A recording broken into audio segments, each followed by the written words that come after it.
Hello, beautiful people. I hope you guys are having a great day. Today, I do want to talk a little bit about SoFi.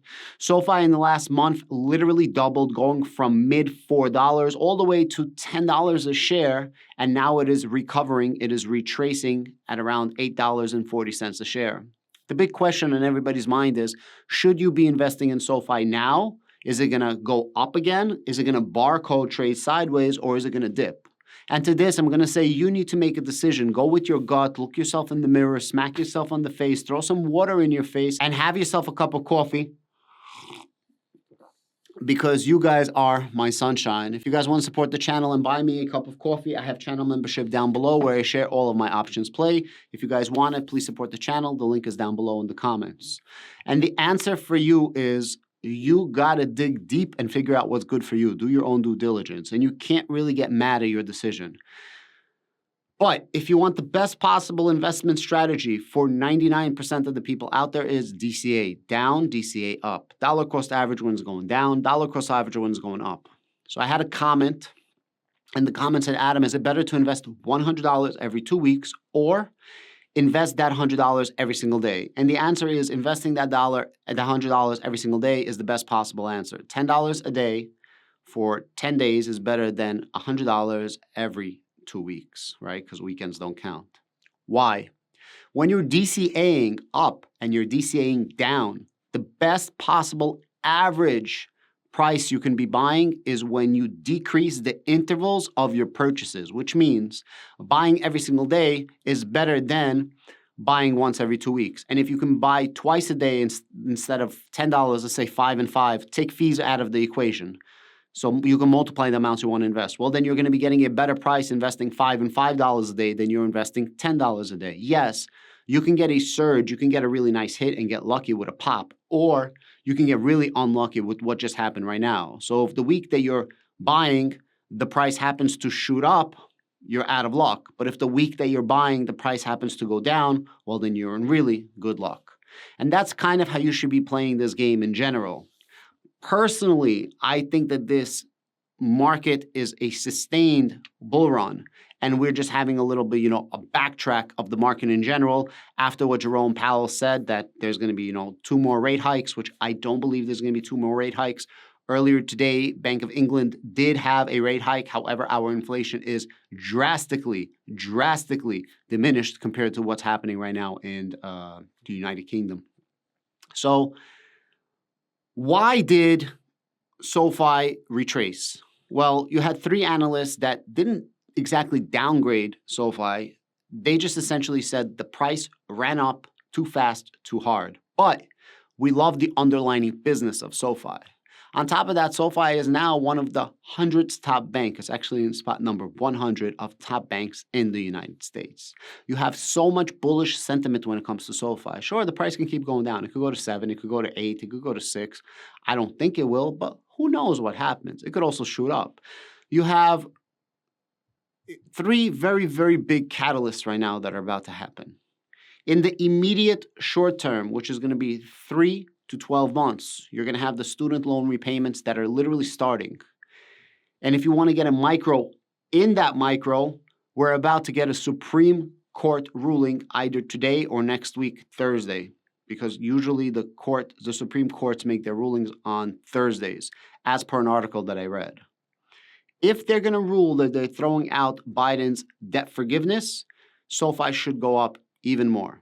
Regardless, SoFi's numbers should go up with the debt repayment right now, that people have to start paying back their loans, because people were not paying back their loans for the last 3 years. They're not even capable of paying back their loans, so they're going to want to refinance either in a longer terms or a reduced rate. And SoFi got your back.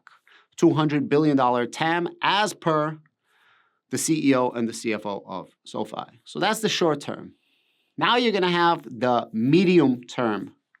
The medium term is going to be for the 12 months to 36 months. And 12 months to 36 months, we are going to start getting mortgages. Right now, the rates are still high. However, I am hopeful, and a lot of people are hopeful, that the rates are going to start coming down in the next 12 to 36 months. And I know I'm saying 1 to 3 years, but I'm just trying to be honest with you. So short term, we're going to have the student loans. Midterm, we're going to have these mortgage repayments or mortgage payments. All of this together is going to shore up SoFi. 70 or 80% of SoFi's revenue comes from loans. 70 to 80% of that 70 to 80% is actually from personal loans, which is absolutely knocking it out of the park. However, student loans and mortgage loans, home loans, have been very, very much dormant and doing just fraction of the numbers that they could be doing and prior to pre-pandemic. So because of everything that's bullish on SoFi, yes, SoFi did run up very, very fast, but SoFi has a lot of things behind them. Q4 of this year, SoFi is supposed to be GAAP profitable. You don't want to miss out on the GAAP profitability. So a lot of people in my comments are like, SoFi sucks, they're not profitable, blah, blah, blah. Listen, schmucks, dorks, nerds, we invest into pre-profitable companies, trying to foresee when a company is going to become profitable. Similar to Palantir, similar to SoFi, similar to HIMS, and several other of my investments. At the end of the day, if you want a multiple bagger, so, Microsoft, Google, Apple, they're all great companies, and they're all going to give you probably decent returns. You can get your 10%, 20%, 30% returns, but you're not going to get a 200, 300, 400x return on your investment. It's just going to be nearly impossible. But it's quite possible when you invest in companies like SoFi. I'm not saying it's going to happen. I'm not saying it's probable. I'm saying it is possible because you're taking a risk, and the person that takes the risks is the person that drinks champagne at the end. Not everybody will get to the finish line. Not everybody will get to the podium. Not everybody will become rich and get those multiple baggers on every type of company. But the ones that do are really, really rewarded for taking all this risk. And people don't understand it. People don't understand. They think we're degenerates. People think that we're idiots for investing in companies like SoFi and Palantir and HIMS and pre-profitable companies. But at the end of the day, well, Palantir now profitable. But you get what I'm trying to say, right? We were investing them for the last 2 years. The whole point of investing in a company pre-profitable is to really ride the momentum, ride that swing, ride that wave. One of the other reasons why I'm super bullish about SoFi is the SoFi's team. SoFi's team, headed by Anthony Noto, is one of the best teams in finance, period. How do you know that they're one of the best teams in finance, one of the best teams running a major corporation? You can see their interaction with their investors. All you got to do is go on Twitter and see their interactions. And I don't just mean SoFi in general. I also mean Anthony Noto, the CEO. A couple of investors, a couple of people that use Twitter, real diehards of SoFi, made a comment about the user interface of SoFi. And lo and behold, Anthony Noto, right, who's worth like $100 million, he's a rich dude. The CEO of SoFi, one of the fastest, if not the fastest growing banks, actually the fastest growing bank, I believe, in the United States, top 100 bank, takes the time to actually comb through tweets, listen to people's complaints, listen to people's criticism, and actually respond. Let me read you this tweet. So my man Riley, actually you guys should definitely follow him. It's at Focus Notice. He follows me, I follow him. Shout out to you. So he says, as someone who is fully invested in SoFi, I find their user interface disappointing. A basic level of customer experience concerning the app's user interface is widely expected nowadays. SoFi, being a digital-first online bank, is in the process of meeting the standard, but hasn't quite reached it yet. The quality of the user interface is incredibly important for a fully online bank, 100%. I was literally speaking to somebody yesterday, actually somebody from M1 Finance called me. I'm taking my money out, and I was explaining to them why Robinhood is absolutely taking their lunch. And in the next bull run, they need to change a lot of things. Robinhood's interface, I think, is the best possible interface when it comes to trading stocks and cryptocurrency. Especially, remember how you used to buy a stock, they used to throw like little confetti, so on and so forth. And user interface is freaking huge. Imagine a hypothetical competitor offering everything SoFi does, but with a superior app experience, smoother, faster, more initiative, and enjoyable to use. If we conducted an A/B test comparing the competitor's app with SoFi's current version, using a group of Gen Z and millennial users, remember, 50 to 70% of all SoFi users are that age bracket of 18 to 35 years old.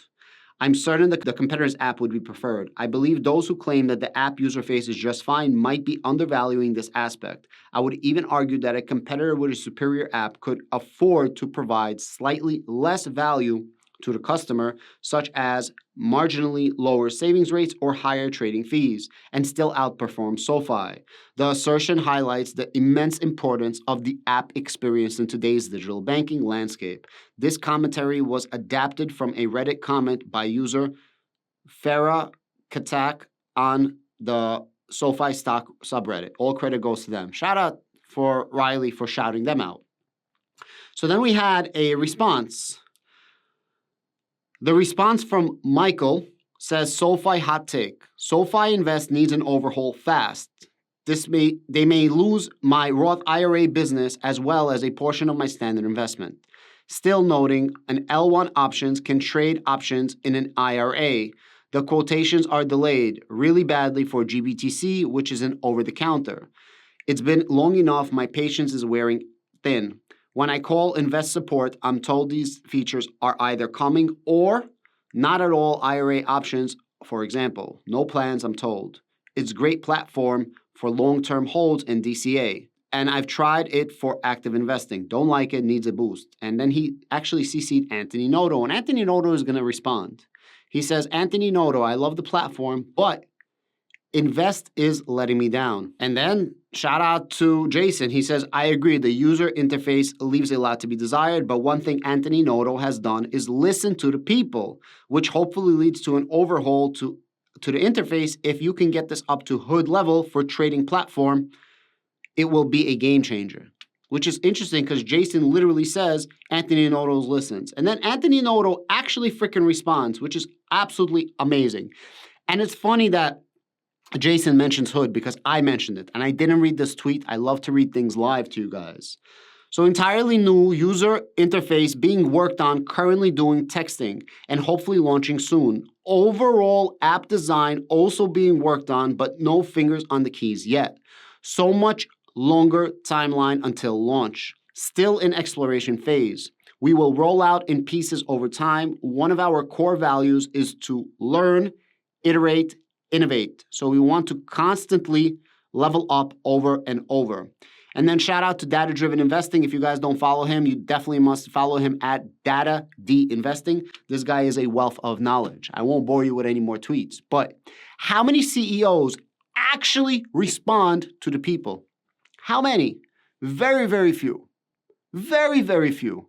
I think Elon responded to a few tweets from people. But other than that, I don't really recall too many CEOs who actually respond on Twitter, which shows you that they are involved. And by they, I mean the team behind SoFi. I mean Anthony Noto. And I'm sure that he has a whole team combing through these comments. Because they are a digital-first product, they are working on digital social media. They are working on the digital bridge and digital connection with their users and their investors.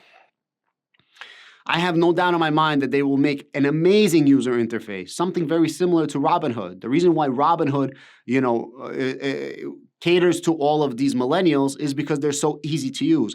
I hate using TD Ameritrade. I love using Robinhood. Like, I hate it. I dread it. Robinhood is fun. If you can make SoFi fun, it's a win-win-win, and they can actually go over and they can actually attack Robinhood's market share of those millennial investors. Throw a little confetti when somebody buys something. Really, really cool. Guys, SoFi is a triple threat. They got digital on lockdown, which means they could be a lot leaner, faster, and more effective.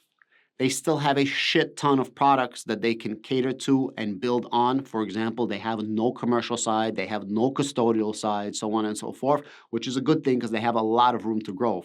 No HELOCs, home equity lines of credits, things like that. So they have a lot of room to grow. And they have a lot of positives coming in the short term and medium term, getting them into that long-term growth that I was just talking about. For me, SoFi is a win. $8.50, I don't know. It's up to you what you want to do. I did end up buying more options plays for SoFi, which I did share with my channel members. And if you want to be a channel member, I do have the link down below. It's $3 a month. I give you guys all my options plays, right or wrong, or any new plays that I come up with. I called Bitcoin and Ethereum the other day. Some people got into it. Some people made a good amount of money already investing in it, and it gets to buy me a cup of coffee. So I'm fresh and up to par making these videos. If you don't want to become a channel member, that's quite all right. No pressure. Follow me on Twitter. My link to my Twitter is going to be down below as well. And I'm going to link Jesse Dow down below as well. He's absolutely knocking it out of the park with his options calls. I get half my options calls from him. Half of them I do myself. Thank you so much. Have a great day.